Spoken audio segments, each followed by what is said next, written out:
یہ اسی بائبل کی بات کر رہا ہوں جو اصل والی ہے. اور بائبل دوسری شادی کو زنا قرار دیتی ہے. ہولی قرآن میں 70 حوروں کا ذکر ہے. میرا پہلا سوال یہ ہے کہ ان 70 حوروں کا آسمان پر کیا پرپز ہے جو ہمارے بھائیوں کو ملیں گی؟ یہ سوال سمجھ گیا میں آپ کا سوال دہراؤں گا. آپ نے کہا کہ مسلمان کا ایمان ہے کہ وہ بائبل میں مانتے ہیں. یہ بالکل غلط ہے. قرآن مجید میں کہاں لکھا ہے کہ بائبل کو ماننا چاہیے؟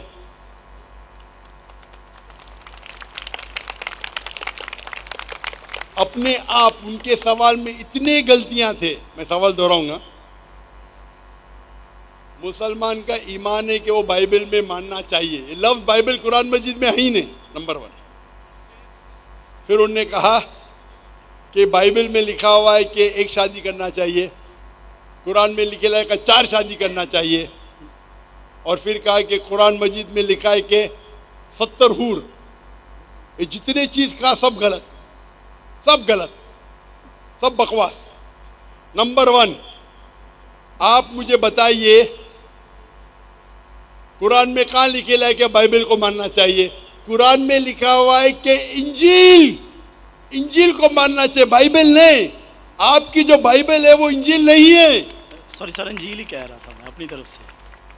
آپ ذرا میرا جواب سنیں گے یس اور بیچ میں دخل اندازی نہیں کریں گے؟ Okay sir. آپ نے سوال پوچھ لیا, آپ کا ٹائم ختم. یہ ڈیبیٹنگ سیشن نہیں ہے. آپ نے کہا بائبل قرآن میں موجود ہی نہیں لفظ. انجیل کو ہم مانتے ہیں جو اللہ نے عیسیٰ علیہ السلام پہ نازل کی گئی تھی.